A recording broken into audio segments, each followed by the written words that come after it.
కొత్త పొద్దు. రచన ఒక్కలంక పద్మావతి గారు. చదువుతున్నది దేవి. చూడగానే ఒక లైక్ తప్పకుండా చేయండి ఫ్రెండ్స్. డాక్టర్ రాజారాం మీటింగ్ నుంచి రాగానే రేవతి కోసం చూడగా తోటలోకి వెళ్ళిందని చెప్పి పిలుచుకొస్తానని నాయర్ బయలుదేరుతుంటే అతన్ని ఆపి ఆయనే బయలుదేరాడు. సూరజ్తో మాట్లాడుతున్న రేవతిని చూసి అతని ఎవరైంది అర్థం కాక నిలబడిపోయారు కాసేపు. తను వాళ్ల మధ్యకు వెళ్ళడం వాతావరణం మారిపోతుందని, రేవతి మానసిక స్థితి అర్థమవుతుందని అక్కడే నిలబడిపోయారు. ఆమె బయలుదేరడానికి ఒక 10 నిమిషాల ముందే ఆయన పైకొచ్చి సోఫాలో కూర్చుని మెడికల్ జర్నల్ తిరగేస్తూ కూర్చున్నాడు. ఆయన హడావిడిగా లోపలికి దూసుకొచ్చిన రేవతి ఎదురుగుండా డాక్టర్ రాజారాం కూర్చుండడం చూసి గతుక్కుమంది. అరికిడికి చదువుతున్న బుక్ పక్కకు జరిపి, ఎక్కడికి వెళ్ళావు బేబీ అని అడిగారు ఆయన.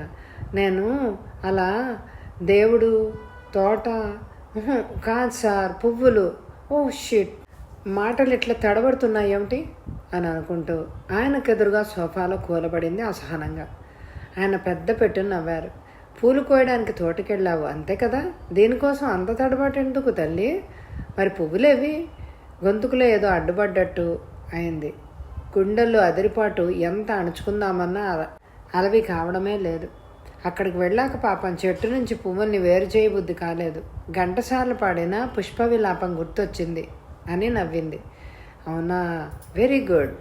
రిలాక్స్ కోసం ఎళ్ళుంటావు. అయినా ఒకవేళ అలా తోటలో తిరగాలి అని అనిపిస్తే వెళ్ళు, నాకేం అభ్యంతరం లేదు అన్నారు ఆయన బాగా గర్భితంగా.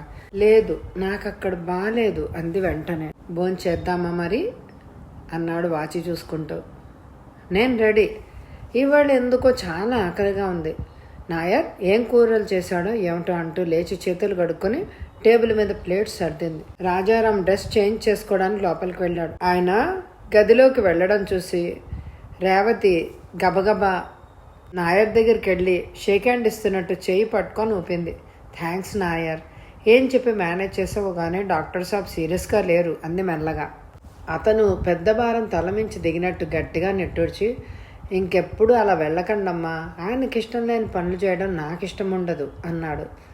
ఇంకెప్పుడు వెళ్ళను కానీ నీకు ఒక విషయం చెప్పేదా అంది ఉత్సాహంగా. అతను ఏమిటని అడగలేదు, అన్న వడ్డించే పనిలో ఉన్నాడు. అది గమనించి ముఖం చిన్నబుచ్చుకుంది రేవతి. నేను ఇంత హ్యాపీగా ఏదో విషయం చెప్పాలనుకుంటే నువ్వేమిటి మాట్లాడవు అంది విసురుగా అతని చేతిలోని గిన్నెను లాక్కొని. ఆమె అలా విసిగించడం, ఆ విసుగంతా ఓపిగ్గా భరించడం అలవాటైపోయింది అతనికి. పైగా ఆమె అలా మాట్లాడుతుంటే అతనికి ఆనందంగా ఉంటుంది. మీరు చెప్పండి, నేను వింటూనే ఉంటాను అన్నాడు నవ్వే. ఆమె నోరు విప్పబోతుంటే రాజారాం వచ్చి టేబుల్ ముందు కూర్చున్నాడు. అన్నం తింటూ అంది, నాయర్ వంట బాగా చేస్తాడు కదా డాక్టర్ అని. అవును, నా ఆరోగ్యం ఇంత బాగుందంటే అది కాదు, నాయర్ వంట మహత్యమే అన్నాడు ఆయన. కిసుక్కుని నవ్వింది రేవతి. ఏమైంది బేబీ? టీవీ యాడ్లా భలే చెప్పారు. నా చర్మ రహస్యం ఇంత మృదువుగా సున్నితంగా ఉండడానికి కారణం ఫలానా సోప్ అలా ఉంది మీరన్న మాట, అందుకే నవ్వొచ్చింది అంది రేవతి. ఆయన నవ్వకుండా ఉండలేకపోయారు. ఏది ఏమైనా రేవతి ఆ పూట చాలా ఉత్సాహంగా ఉన్నట్టు గమనించాడు ఆయన. సూరజ్ కలయిక ఆమెలో ఎంత మార్పు తెస్తుందని ఊహించలేకపోయారు ఆయన. ఎటొచ్చి బయట ప్రపంచంలోకి అడుగు పెట్టడం ఇష్టం లేకపోవడమే ఆయన్ని బాధిస్తోంది. తన బిడ్డగా ఆమె తన దగ్గరే ఉండడం తనకిష్టమైన విషయమే. కానీ ఏ అనుభూతికి అనుభవాలకి నోచుకోకుండా ఇలా ఒంటరి బ్రతుకుతాననడం బాధ కలిగిస్తోంది. అందుకే ఆమె జీవితం అందంగా ఆనందంగా గడిచిపోయేలాగా చెయ్యాలి అని అనుకున్నాడు. సూరజ్ ఆమె సంభాషణ విన్న తర్వాత రేవతి మామూలు మనిషి కావడానికి అతని సహకారం అవసరము అనిపించింది ఆయనకి. అందుకే అతన్ని ఒకసారి పిలిపించి మాట్లాడాలి అని నిర్ణయించుకున్నారు. ఆయన అలా అన్యమనస్కంగా ఉండడం చూసి బోరు కొట్టానా డాక్టర్జీ? అంతే అయి ఉంటుందిలేండి, కానీ ఏం చేయను, ఈరోజు ఎందుకో మా ఫ్రెండ్స్ అంతా గుర్తొచ్చారు. ఎంత ఎంజాయ్ చేసేవాళ్ళమో, లైఫ్ అంతా అలా ఉంటే ఎంత బాగుంటుంది అంటూ చెప్పుకొచ్చింది. ఏంటో ఒంటరిదాన్ని అయిపోయాను అని అందే ఆమె. నేనుండగా నువ్వు ఎలా బాధపడితే నాకు ఎంత బాధగా ఉంటుంది. నువ్వెప్పుడు అలా అనకు బేబీ అని అన్నారు డాక్టర్ గారు. మమ్మీ చచ్చిపోయి తన ప్రేమ మమత మీలో నింపి నా కోసం మిమ్మల్ని పంపించిందేమో అంది. చాలా ఆర్ద్రంగా ఉందా దృశ్యం. ఆయన ఏం మాట్లాడలేకపోయారు. కొన్ని అనుభూతులు మనిషిని మగవాణ్ణి చేస్తాయి అంటారు. ఇదే కాబోలు.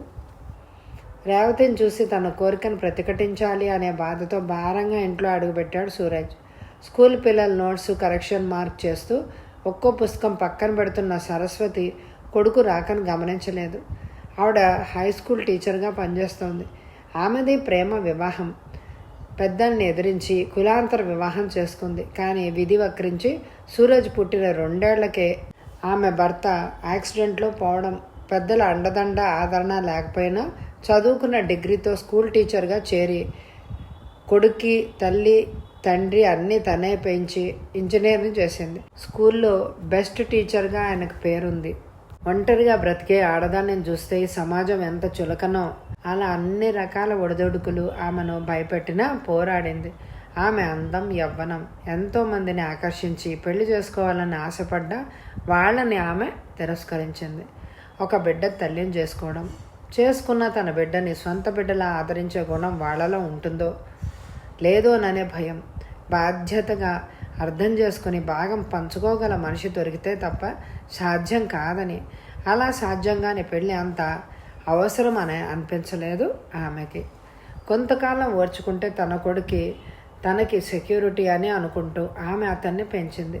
ఆమెలో ధైర్యం, ఆత్మవిశ్వాసం, అతనికి తల్లంటే ప్రేమతో పాటు ధైర్యం, తెగింపు అతని సహజ లక్షణాలు అయ్యాయి. ఆమె ఆశించినట్టే అతనిలో తల్లి పట్ల, కుటుంబం పట్ల ఒక అవగాహన, బాధ్యత, సహకారం, ఆలోచన దృక్పథంలో కనిపించే ఆమెకెంతో సంతృప్తిని కలిగించాయి. సంవత్సరం పైగా కనిపించని రేవతి ఆ డాక్టర్ రాజారావు హాస్పిటల్లో ఉందని తెలిసిన దగ్గర నుంచి కొడుకు ఆనందం, ఉద్వేగం చూస్తున్న ఆమెకు రేవతిని వెంట పెట్టుకొస్తాడని వెళ్ళినవాడు ఒంటరిగా రావడం చూసి ఆత్రంగా లేచి వచ్చింది. మనసులోని టెన్షన్ అంచుకుంటూ ముఖం మీద చేతులు ఆనించుకొని కుర్చీలో కూలబడ్డాడు. రేవతిని కలుసుకున్నావా, ఎలా ఉంది అని అడిగింది ఆమె. అతను సమాధానం చెప్పే స్థితిలో లేడు. జరిగిన సంఘటనల తాలూకు అసంతృప్తి అతన్ని కృంగదీస్తోంది. కొడుకును అలా చూస్తుంటే జాలేసింది.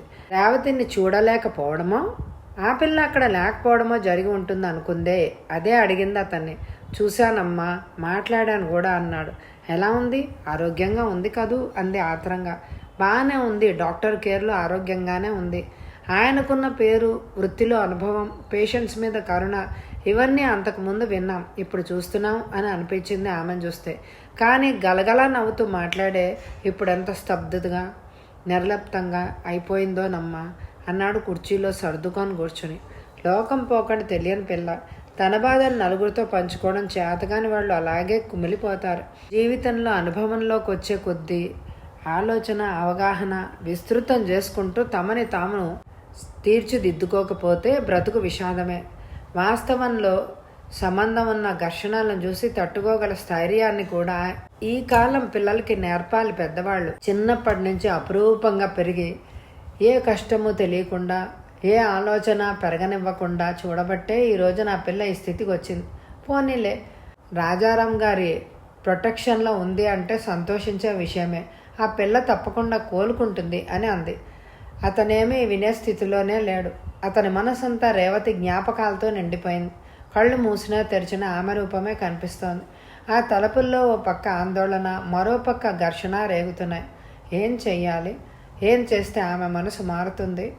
మనుషుల మీద ఆమె పెంచుకున్న కోపం, ఉక్రోషం, అయిష్టం ఇవన్నీ ప్రేమ, క్షమ, ఇష్టాలుగా రూపుదిద్దుకోగలిగితేనే ఆమె మామూలు మనిషి అవుతుంది. అందుకు తనేం చెయ్యాలి, ఎలా చెయ్యాలి అని అనుకుంటూ ఈ రకమైన ఆలోచనతో అతని మనసంతా నిరాశ కమ్ముకుంది. అతని కళ్ళు మూసుకొని అలాగే వెనక్కి వాలాడు కుర్చీలో. కొడుకలా దిగులుగా మోగవాళ్లా కూర్చోవడం సరస్వతికి జాలి అనిపించింది. అతని ఆవేదనను అర్థం చేసుకున్న దానిలా అతని తల నిమురుతూ, ఇంతకాలం ఆమె ఎక్కడుందో, ఎలా ఉందో అనుకుంటూ కుమిలిపోయాం. ఆమె ఎక్కడో అక్కడ క్షేమంగా ఉన్నందుకు సంతోషించు సూరజ్. ఆమెను మామూలు మనిషిని చేయడం నీకు కష్టమా? ఆలోచించు, ప్రయత్నించి చూడు. మానసికంగా దెబ్బతిన్న ఆ పిల్లకి అండగా నిలబడి కొత్త జీవితాన్ని ఇవ్వు. ఆ పిల్ల తన మనసులో నీకు ఒక విశిష్ట స్థానం ఇచ్చింది. దాన్ని అలాగే నిలుపుకో సూరజ్. ఆమె సున్నితత్వాన్ని ఇనప కవచం వెయ్యి. అది నువ్వే చేయగలవు అంతే అంది. ఆ పిల్ల నిన్ను ప్రేమించింది, నీ మాట వింటుందని, నిన్ను దూరం చేసుకోవడానికి సాహసించదు అని నా నమ్మకం. ఒక మామూలు మనిషి దిగులు పడ్డట్టు. అలా దిగులు పడుతూ కూర్చుంటే ఎలాగా? అంతకంటే ఉన్నతంగా ఉండాలి అంది ఆమె మళ్ళీ. అనుభవంలో ఆమె చెప్పే మాటల్లో ఎంతో నిజం ఉంది.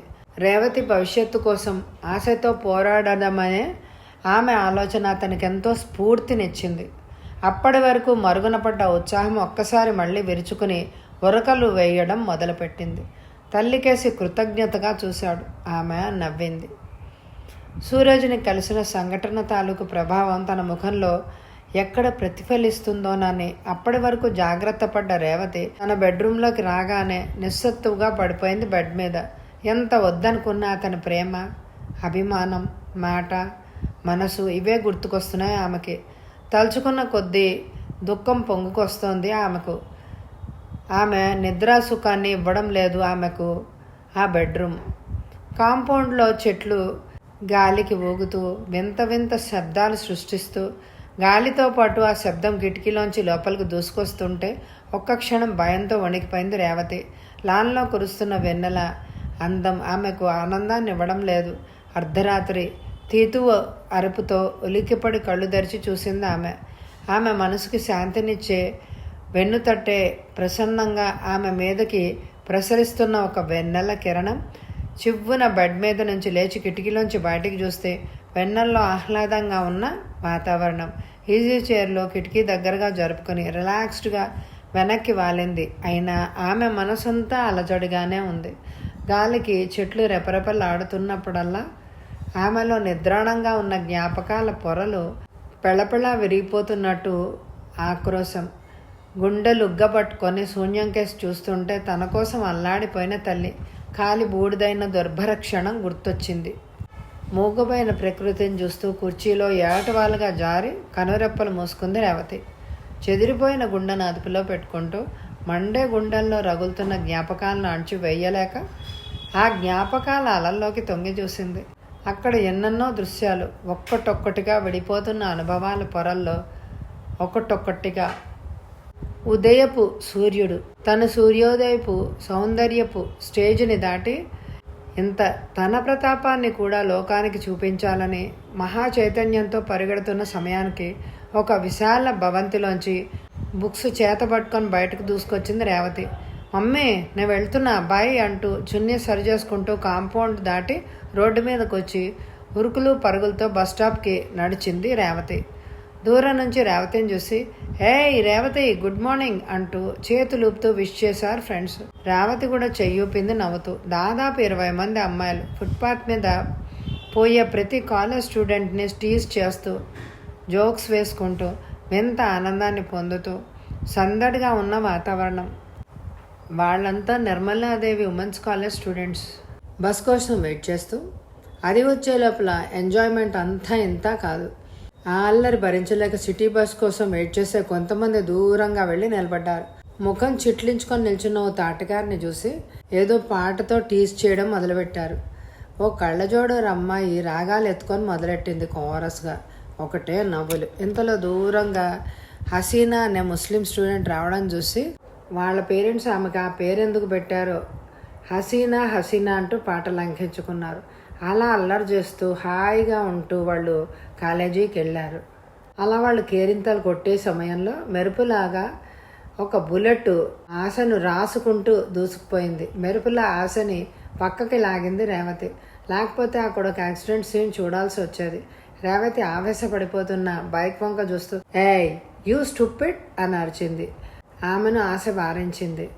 సడన్ బ్రేక్తో బైక్ ఆగింది. రేవతి అంతే సీరియస్గా నిలబడి చూస్తోంది. ఓ నిమిషంలో బైక్ వచ్చి వాళ్ళ ముందు ఆగింది. తలెత్తి చూసింది అతన్ని రేవతి. మంచి హైటు, అందుకు తగ్గ శరీర దారుఢ్యంతో చూడగానే ఆకర్షించే ముఖం. నిర్లక్ష్యంగా చూసే ఆ చూపు అతనికి హుందాతనాన్ని ఇస్తూ ఉన్నాయి. పెదవుల మీద ఆకర్షణీయమైన చిరునవ్వు. నుదుటి మీద పడుతున్న జుట్టుని వెనక్కి తోసుకుంటూ, పిలిచారా అన్నాడు రేవతిని చూస్తూ. అవును, డ్యూయట్ పాడదామని అంది వ్యంగ్యంగా. అతను సీరియస్గా చూశాడు. ఎందుకు అరిచానని అడుగుతున్నాను అతడు గద్దించినట్టు. అతని కంఠంలో వచ్చిన మార్పుకి రేవతి తొణకలేదు. లీవ్ ఇట్ రేవతి ప్లీజ్, అతనితో మనకేంటి గొడవ అంటూ అతనికేసి తిరిగి, మీరు వెళ్ళండి, అది అట్లాగే మాట్లాడుతుంది. మాటను తుంచేస్తూ రేవతి అందుకుంది. ఆమె అంది ఆశ. మాట్లాడడానికి ఏమిటి, కొద్దిలో మిస్ అయ్యావు కాబట్టి సరిపోయింది, లేకపోతే డ్రైవింగ్ అతనికే వచ్చినట్టు అమ్మాయిల ముందు ప్రతాపం చూపించాలని ఉబలాటమా? ఉంటే ఉండొచ్చు, కానీ ఇలా డాష్లు ఇచ్చుకోవడం ఏమిటి? అలా వెళ్తే ఆఫీసుకు కాదు చేరేది, హాస్పిటల్కి, అర్థమైందా మరి? అంది వెక్కిరింపుగా. అతని ముఖం ప్రసన్నమైంది.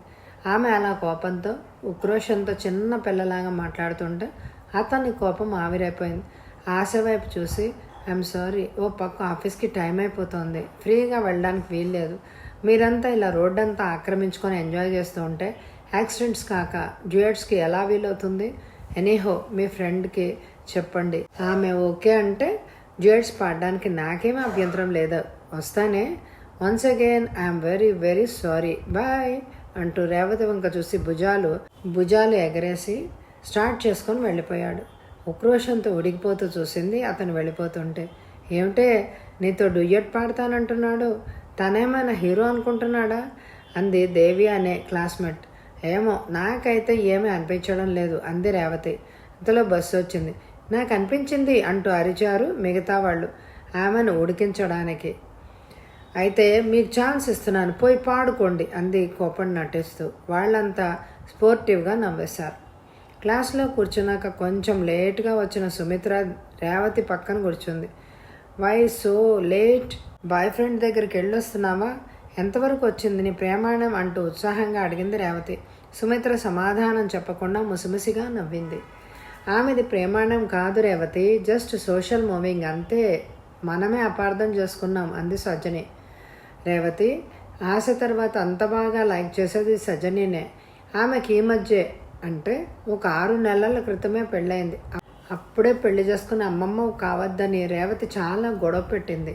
మంచి సంబంధం అని ఇంట్లో వాళ్ళు గొడవ పెడుతున్నారు, నేనేం చేయను చెప్పు అంటూ నిస్సహాయతత్వాన్ని వ్యక్తం చేసేసరికి నీ కర్మ అనేసి ఊరుకుంది రేవతి. కాకపోతే పెళ్ళైనా చదువుకోవడానికి పర్మిషన్ ఇచ్చినందుకు వాళ్ళ ఆయన మెచ్చుకుంది రేవతి. ఇంతలో దూరం నుంచి లెక్చరర్ రావడం చూసి ఆశ రేవతిని మందలించింది సైలెంట్గా కూర్చోమని. ఓకే ఓకే కూర్చుంటాను, కానీ ఆయన ఎర్ర షర్టు ఎన్ని రోజులు వేసుకుంటారే బాబు, ఆ షర్టు చూస్తూ క్లాస్లో కూర్చోవడం నా వల్ల కావడం లేదు అంది గొణుగుతూ. యూ రాస్కెల్ అని చెయ్యి గిల్లింది ఆశ. కెబ్బుమని అరిచింది రేవతి అసంకల్పితంగా. సీట్లో కూర్చోబోతున్న లెక్చరర్ పాపం దబ్మని లేచి నిలబడ్డాడు కంగారుగా. ఎవరిది, ఏమైంది అన్నాడు సీరియస్గా. రేవతి లేచి నిలబడింది. What happen to you? Sir, ఎర్ర ఎలక కాలు మీద నుంచి ఎటో వెళ్ళిపోయింది అంది భయం నటిస్తూ. ఎర్ర ఎలకలేమిటి క్లాస్లో నాన్సెన్స్? అయినా ఎరుపుకి భయపడుతున్నావా, ఎలకలకి భయపడుతున్నావా? రేవతి, ఎరుపుకి భయపడకూడదు. ఎరుపు అంటే ఏమిటి? సింబల్ ఆఫ్ ద రెవల్యూషన్, ధైర్యానికి చిహ్నం, న్యాయ సాధనకు ఆయుధం, గెలుపుకి కవచం. ఇంకా చెప్పాలంటే ఆయన వాక్ ప్రవాహం అలా సాగిపోయింది. తలపట్టు కూర్చుంది రేవతి. ఆశ నవ్వి ఆమె చేతి వేళ్లలోకి తన వేళ్లు జనిపి స్నేహపూర్వకంగా నొక్కి వదిలింది. అదే వాళ్ళు మధ్యనున్న స్నేహబంధం. రేవతి తండ్రి జగపతి మంచి పలుకుబడి ఉన్న వ్యక్తి, కాదంబరి స్పిన్నింగ్ మిల్స్ ప్రొపరేటరు. 45 ఏళ్ల వయసు, ఎక్సర్సైజ్ చేసే బాడీ వల్ల మనిషి యంగగా కనిపిస్తాడు. అతని మెయింటెనెన్స్ కూడా అలాగే ఉంటుంది. కానీ టీలకు బదులు పాలు, పళ్ళ రసాయలు తీసుకుంటాడు. అకేషనల్గా డ్రింక్ చేస్తాడు తప్ప వ్యసనం కాదు. తలలో తెల్ల వెంట్రుకలు కనిపించవు, అలానే రంగు వేయడు. చూడగానే ఆకర్షించే ముఖమే అయినా పరిశీలించి చూస్తే ఏదో వెల్తి, సీరియస్నెస్. బిజినెస్ వ్యవహారాల్లో పడి రాత్రిళ్ళు చేరేసరికి సగం రాత్రి గడిచిపోతుంది. అతని భార్య కాదంబరి. భర్త ఆలస్యానికి కారణాలు వెతకదు, అతన్ని అడగదు. అడిగిన అతను చెప్పే సమాధానం ఆమెకు తెలుసు కాబట్టి మౌనంగా ఉంటుంది. భార్య పిల్లలనే అఫెక్షన్ ఉంటుందో, ఉన్న వాటినంత సీరియస్గా తీసుకోవాల్సిన అవసరం లేదనుకుంటాడు. కానీ పిల్లల్ని ఆప్యాయంగా చేరదీయడం చేయడు. రాత్రిళ్ళు రావడం లేటు, ఉదయం లేవడం లేటు. అతని తీరుతెన్నులు పరిశీలించే సమయం చాలా తక్కువ. పిల్లలిద్దరికీ సెలవుల్లో ఎవరి గొడవ వాళ్ళదే. ఫ్రెండ్స్తో చేరి గంటలు నిమిషాలు గడిపేస్తుంటారు ఇద్దరు. రేవతి తర్వాత వాడు రాజేష్. ఇంజనీరింగ్ 2వ సంవత్సరానికి వచ్చాడు. చేతి నిండా డబ్బు, అదుపులో పెట్టే మనిషి లేకపోవడం వల్ల ఇప్పుడిప్పుడే లగ్జరీ లైఫ్కి అలవాటు పడుతున్న వయసు. కొత్త జీవితంలోకి అడుగుపెట్టినట్టు ఉరకలు వేసే ఉత్సాహం. అప్పుడెప్పుడే వికసించబోతున్న అతని జీవితం ఓ మలుపు తిరగబోతుందో లేదో. ఇంకా కాదంబరి సుఖం, దుఃఖం, శాంతి, సౌఖ్యం వీటన్నిటికీ అతీతంగా అదో స్థితి.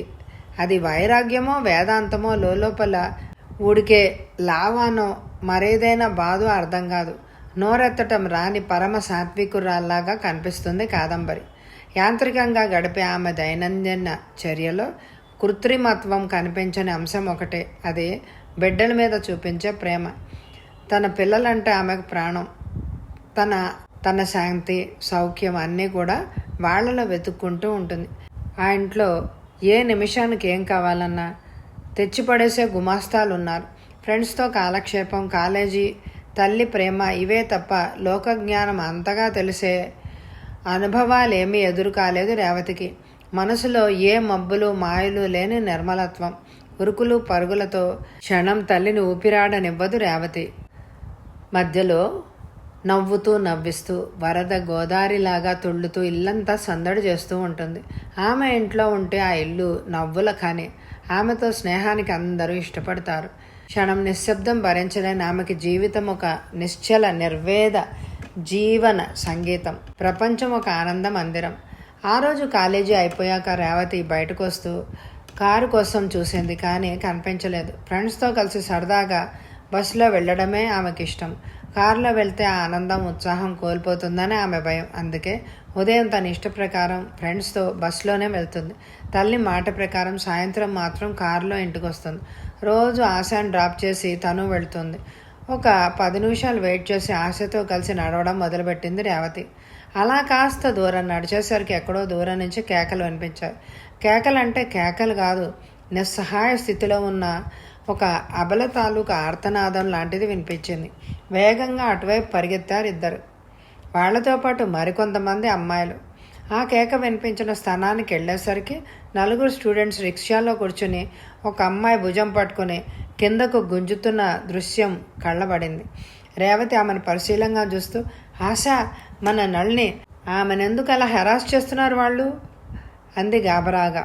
చూద్దాం, నువ్వు కంగారు పడుకు అని నళిని దగ్గరికి వెళ్ళింది. నళిని ఏడుస్తోంది, భయపడుతోంది. వాళ్ల చేతుల్లోంచి విడిపించుకోవాలని గింజుకుంటోంది. ఆశ ఆ రౌడీ వంక చూస్తూ, ఎందుకు ఆమె మీద దౌర్జన్యం చేస్తున్నారు? ఆమెను వదలండి, లేకపోతే పోలీస్ రిపోర్ట్ ఇస్తాం అంది ధైర్యం తెచ్చుకుంటూ. గట్లనా అంటూ చెస్మంటూ కత్తి బయటికి తీశాడు వాళ్లలో ఒకడు. నోరు మూసుకొని ఎవరి దారిని వాడు వెళ్ళండి, లేకపోతే మీ పేకలు తెగిపోతాయి అన్నాడు ఇంకొకడు. వాళ్ల కళ్ళల్లో క్రూకెడ్నెస్ కనిపిస్తోంది. నళిని చెయ్యి గింజుకుంటున్న కొద్దీ వాడి చేతిలో మరింత బిగుసుకుంది ఆమె చెయ్యి. జన సమర్థం ఎక్కువగా ఉండే రోడ్డు కాకపోయినా ఉన్న జనం ఆ దృశ్యాన్ని చూసి కూడా చూడనట్టే వెళ్ళిపోతున్నారు. హింస, అరాచకత్వం, దౌర్జన్యం తన జీవితాల్లో ఒక భాగమైనట్టు ఆ దృశ్యం ఎవ్వరూ సీరియస్గా తీసుకోవడమే లేదు. తను కాలేజీ మేట్స్ మాత్రం సైలెంట్ సెక్టేటర్లా నిలబడ్డారు. వాళ్ళకేం చేయాలో తోచడం లేదు. కత్తికి భయపడి పారిపోతే స్నేహితురాల పరిస్థితి ఏమవుతుందనే ఆందోళన. రేవతికి కంగారుగా ఉంది.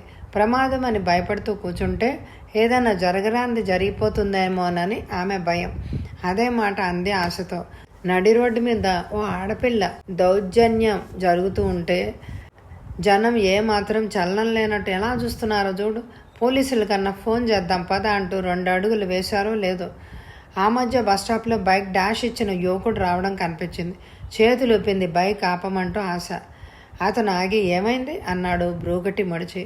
మా ఫ్రెండ్ని ఎవరో రౌడీలు అల్లరి పెడుతున్నారండి, ప్లీజ్ సేవ్ హర్ అంది అర్థింపుగా ఆశ. బైక్ దిగి స్టాండ్ వేసి వెళ్ళాడు. అతన్ని చూడగానే రౌడీలు మరింత రెచ్చిపోయారు. 4 ఒక్కసారి అతన్ని అటాక్ చేశారు. బోనులోంచి బయటపడ్డ పులిలాగా వాళ్ల మీద కురికాడు అతను. ఒక్క మనిషి 4 చితక కొట్టడానికి అతను పెద్ద సినిమా హీరోయినే కానక్కర్లేదనుకుంటా.